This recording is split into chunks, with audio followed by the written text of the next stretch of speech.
Welcome to today's presentation. We'll be examining Bernardo Kastrup's analytic idealism through a critical lens, using a simple apple as our guide. What begins as an elegant philosophical framework, we'll argue, ultimately traps us in a closed system, a dashboard we can never escape.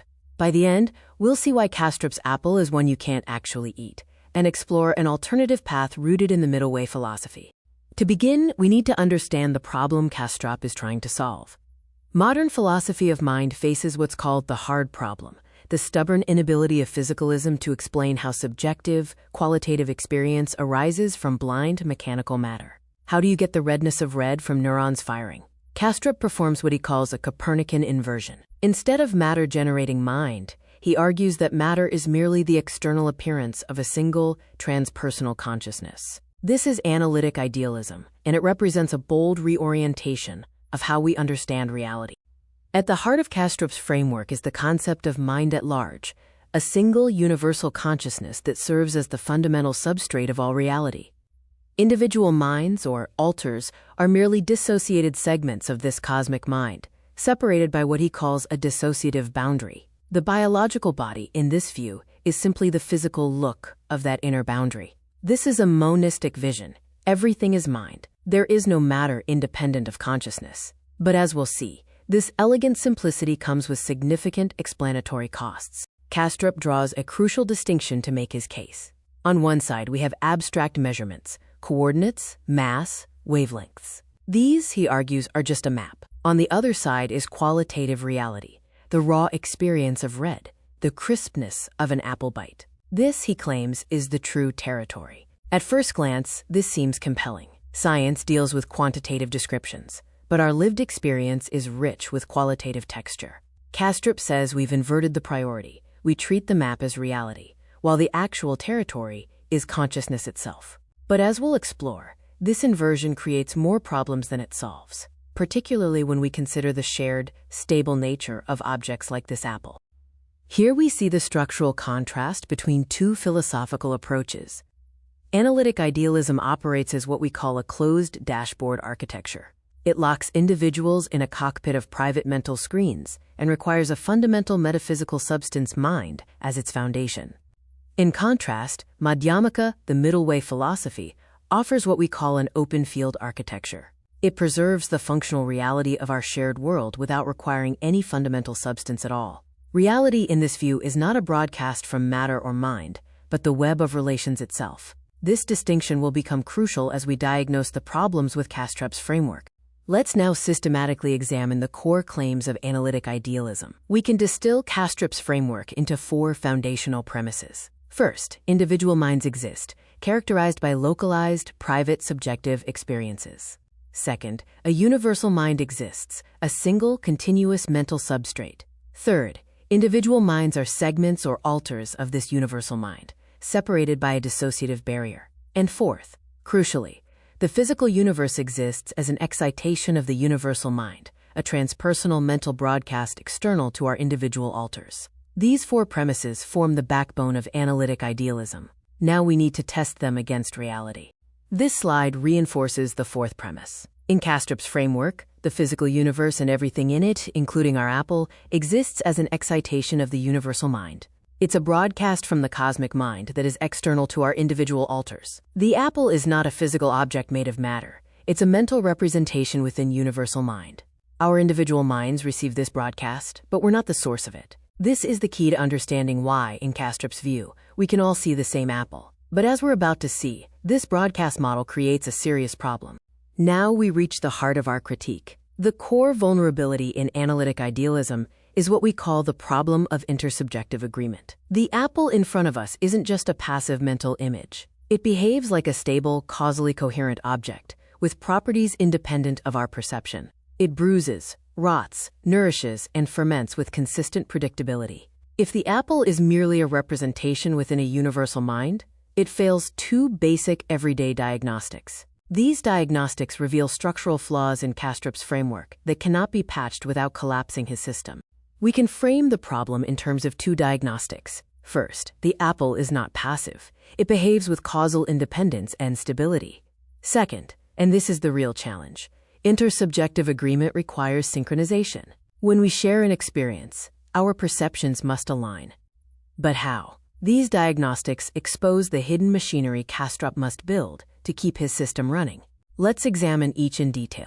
Imagine you bake an apple pie. Your friends can see it, smell it, and taste it. But spatial perspective dictates reality. If the universe were a single public cinema screen, everyone would see the same thing from every angle. If every screen is private, how do they stay synchronized? For your friends to taste the same pie, your mind must project your pie onto their dashboards.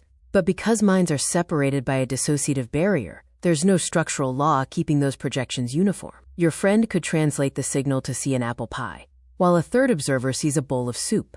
To prevent reality from dissolving into hallucinatory madness, Kastrup must engineer a strict synchronizing mechanism, but he provides no account of how this works. This diagram illustrates the problem. Without structural laws keeping projections uniform, reality dissolves. Kastrup is forced to imagine some cosmic synchronizing mechanism that projects uniform data across private mental screens. But this is precisely the kind of machinery that makes analytic idealism less parsimonious, not more. He has to invent a sprawling, cosmic psychological mythos just to do the same job that simple biology and physics already do. The complexity multiplies, and the elegant simplicity that made idealism attractive in the first place begins to unravel. Here we see the second diagnostic, the apple's independent, complex causal behaviors. An apple bruises, rots, ferments into cider, and nourishes or poisons us. These are not passive representations. They are active, causal processes that operate with unyielding consistency. Kastrup's claim is that physical matter is merely the passive outside look of a cosmic thought. But if that's true, why does this purely mental representation have the causal power to modify your internal biological state? If the apple is only a fluid modulation of mind, then its causal behaviors are reduced to arbitrary, illusory correlations within a cosmic dream. The question becomes, how can a purely mental representation execute independent, complex causal behaviors? Kastrup has no good answer. Here we see the contrast laid bare. The standard framework of biology and physics provides causally coherent mechanisms for interaction. When you eat an apple, the chemical processes of digestion, metabolism, and nutrition explain what happens. Analytic idealism, in contrast, reduces causal behaviors to mere fluid modulations of mind. Functional biology, which science treats as concrete, independent reality, is downgraded to arbitrary correlations within a cosmic dream. The irony is stark. Kastrup claims to offer a more parsimonious explanation, but he actually multiplies entities unnecessarily. He has to construct an elaborate metaphysical machinery that does the same job as biology and physics, but without the explanatory power. And here we reach our conclusion. What begins as an explanation for a simple apple spirals into the destruction of parsimony. Kastrup must invent a cosmic broadcast system, private dashboards for each mind, synchronization mechanisms with no known operation, and a complex psychological mythos, all to explain something as simple as a shared apple. By showing that Kastrup has to build all this machinery just to do the exact same job that simple biology and physics already do, we completely destroy his claim to parsimony. The closed dashboard is precisely that, a closed system where you're trapped inside your private mental screen, unable to access the shared world. You cannot logically eat Kastrup's apple without smuggling physicalism back in through the side door. Now we turn to the analysis phase. We'll examine the immense epistemic cost of Kastrup's framework, reveal its redundancy, and finally present a genuine alternative, the Madhyamaka middle way. This is where we move from critique to constructive resolution. To rescue his theory from collapsing into a chaotic, solipsistic dream where everyone sees a completely different world, Kastrup is forced to drop loose metaphors and erect a massive, invisible structural scaffolding. He introduces what we call the master signal model. Mind at large is undergoing involuntary, mathematically strict cosmic habits, which are essentially the laws of physics. And our individual, dissociated minds are like radio receivers tuning into this transpersonal broadcast to render identical 3D realities on our private screens. When you force this machinery to explain a simple, everyday event, like a seed growing into a tree or two people sharing an apple, the sheer absurdity of the epistemic cost becomes undeniable. Here we have what we call the metaphysical tax ledger, a side-by-side comparison of standard scientific explanations versus Kastrup's analytic idealism. Consider a simple event. A tree grows from a seed. Standard science gives us a clear, coherent explanation. DNA directs cellular division. The plant uses photosynthesis to convert sunlight, water, and carbon dioxide into physical mass. This is stable, mathematically provable, and replicable. Now look at Kastrup's explanation. A complex biological knot forms, forcing an infinite transpersonal cosmic mind to undergo a precise psychological dissociation at those exact coordinates, freezing its thoughts into the shape of a tree. For a second example, two people see the tree. Standard realism says the tree exists objectively in space. Light bounces off the leaves and hits the retinas of both observers. Simple, verifiable geometry. Kastrup's version? The universal mind sends out a transpersonal master signal. Two separate, isolated alters tune their private dashboards into this broadcast to project identical 3D illusions so they don't hallucinate different objects. The contrast is stark. Kastrup's explanations are not simpler. They're vastly more complex, introducing entities and mechanisms with no empirical basis. This brings us to the redundancy fallacy. Kastrup didn't start out wanting a convoluted theory. He was backed into a corner by his own first principles. Because he chose to eliminate objective matter, he lost the very anchor that keeps our shared world stable. To win that stability back, so his theory doesn't dissolve into absolute madness, he had to reinvent the wheel. But look at the properties of this transpersonal master signal. It exists entirely outside of our individual minds. It acts completely independent of our personal wishes. It dictates invariant spatial perspectives. It strictly governs the causal mathematics of rotting, nourishing, and growing. This means Kastrup's cosmic mind broadcast is functionally identical to the matter of physicalism. To prevent a perceptual nightmare, the idealist's cosmic thoughts must be just as cold, rigid, unyielding, and mathematically absolute as a physical universe made of mindless atoms. Changing the label from physical matter to mind at large is a semantic shell game. It's a distinction without a difference. Kastrup has built a sprawling, unprovable metaphysical metropolis just to explain a single leaf, reskinning cold physical laws with psychological vocabulary. The entire framework is rendered completely, laughably redundant. Now we reach the constructive portion of our presentation. The collapse of analytic idealism does not mean we must retreat back to physicalism. Instead, it highlights a deeper problem in Western metaphysics itself, the insistence that stability requires a fundamental substance. To move beyond this impasse, we turn to a radically different paradigm, the Madhyamaka middle way. This ancient philosophical tradition dissolves the false dilemma by abandoning substance-based thinking altogether. It separates functional reality from ontological essence, showing that the apple's reality lies not in hidden substrates, but in its causal interdependence. The failure of analytic idealism reveals a deeper flaw in Western metaphysics, the assumption that stability requires a fundamental anchor, whether that anchor is matter or cosmic mind. Madhyamaka abandons substance-based thinking altogether.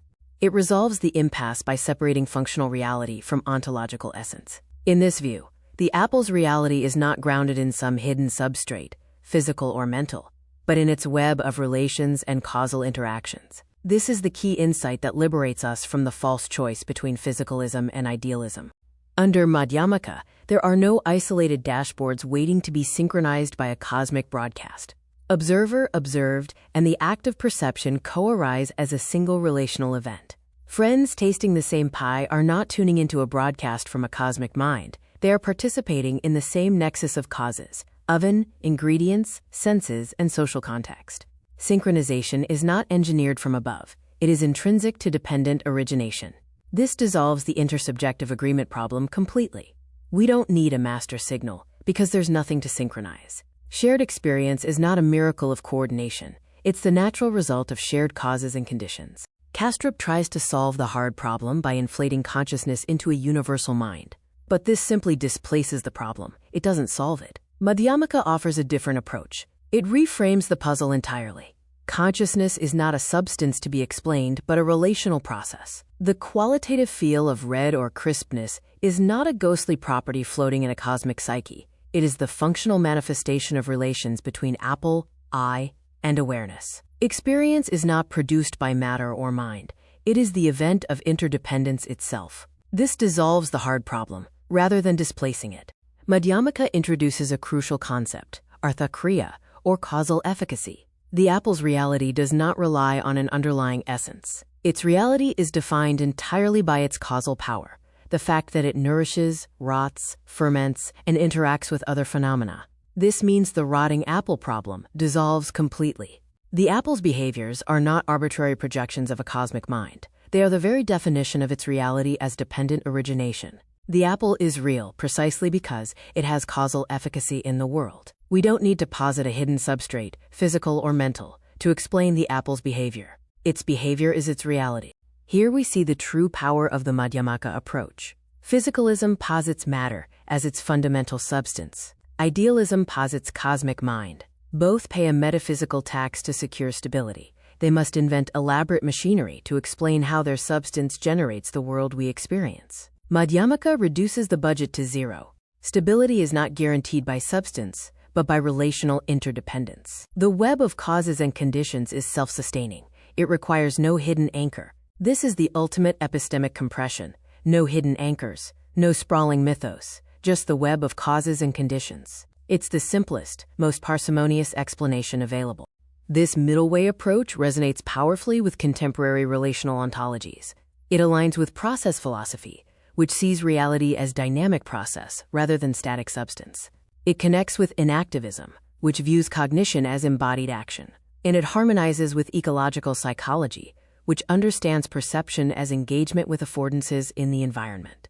Madhyamaka bridges Buddhist thought with contemporary philosophy of mind, offering a framework where consciousness is relational, not substantial, and where the hard problem is dissolved rather than displaced. Seen this way, the apple is liberated from the confines of both matter and mind. Its stability lies not in a hidden broadcast, but in its causal interdependence. We've now traced the full arc of our argument. We began with Kastrup's analytic idealism, diagnosed its structural problems, analyzed its epistemic costs, and presented a genuine alternative in the Madhyamaka middle way. Now we arrive at our conclusion. The choice is not between mindless matter and a convoluted cosmic mind. The choice is between a closed dashboard and an open field. Bernardo Kastrup's analytic idealism begins with a legitimate puzzle, the stubborn mystery of consciousness, but ends by constructing a labyrinth of metaphysical scaffolding. To preserve stability after eliminating matter, he is forced to invent a, quote, master signal that behaves exactly like the physical universe he sought to replace. His dashboard becomes a closed cockpit, a solipsistic cinema where every pilot must secretly rely on the same invisible autopilot. The result is redundancy dressed as revolution. What begins as an attempt to solve the hard problem ends as a sprawling, unprovable mythos that explains a simple apple with cosmic psychology. But Madhyamaka offers a way out of this cockpit. By abandoning the demand for a fundamental substance, whether matter or cosmic mind, it dissolves the false dilemma that traps Western metaphysics. The apple does not need to be projected from a hidden broadcast. It exists as a nexus of relations, defined by its causal efficacy. Its reality is its function, to nourish, to rot, to ferment, to be shared. Experience is not a ghostly essence, but the relational event of dependent origination. This is the ultimate epistemic compression. No metaphysical tax, no sprawling mythos, just the beautiful, unbroken web of interdependence. To eat the apple is not to bite into matter or mind, but to participate in the living field of causes and conditions. By stepping out of Kastrup's closed dashboard and into this open relational space, we discover that the apple was never locked behind metaphysical glass. It was always already in our hands. Thank you for your attention. Now we turn to the logical and conceptual foundations themselves. We'll identify the specific fallacies, category errors, and conceptual confusions that plague analytic idealism, and then present the Buddhist concepts that offer genuine resolution. This is where we move from critique to conceptual clarity. Before we dive into the specific errors, let's state our core thesis clearly. Analytic idealism imposes enormous metaphysical weight without delivering any predictive power. It introduces entities, a cosmic mind, dissociative barriers, master signals, private dashboards that cannot be observed, tested, or used to generate new knowledge. This is what we call the epistemic tax, the price we pay in theoretical complexity for an explanation that ultimately does the same job as simpler frameworks. Kastrup's theory is heavy with metaphysical baggage, but light on explanatory value. The question is, what specific logical and conceptual errors generate this tax?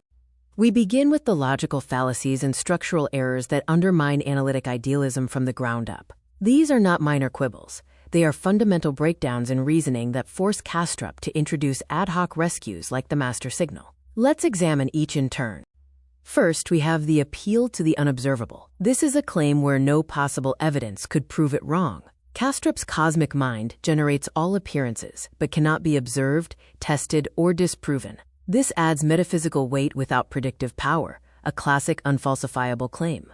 If no evidence could ever count against your theory isn't explanatory. It's merely asserted. Second, we have shifting the burden of proof. Kastrup demands that critics disprove his claim, that they prove consciousness is not fundamental. But this evades the claimant's responsibility to provide positive evidence. The burden of proof lies with the one making the extraordinary claim. By shifting this burden, Kastrup avoids having to justify his elaborate metaphysical scaffolding. Third, the non sequitur, a conclusion that does not follow from the premises. Kastrup moves from experience is mental to objects are only mental. But these are entirely different claims. That I experience the apple mentally does not entail that the apple itself is mental. This broken link forces Kastrup to introduce ad hoc patches, like the master signal, to hold the logic together. Fourth, the appeal to possibility. Kastrup treats the mere possibility of a universal mind as justification for his theory. But possibility is not justification. The fact that something could be true doesn't make it true, nor does it provide explanatory power. This is another way of inflating explanation without providing clarity. Now we move from logical fallacies to category and conceptual errors. These are mistakes in how Kastrup classifies and relates different kinds of phenomena. They may be subtler than the fallacies, but they are equally damaging to his framework. First, the false equivalence. This occurs when you treat two different things as the same. Kastrup equates the experience of the apple with the apple itself. But the map is not the territory. My experience of the apple is not identical to the apple's existence. Collapsing them forces Kastrup into redundancy. He has to invent the master signal to explain why our experiences synchronize, because he has eliminated the independent object that would naturally explain this synchronization.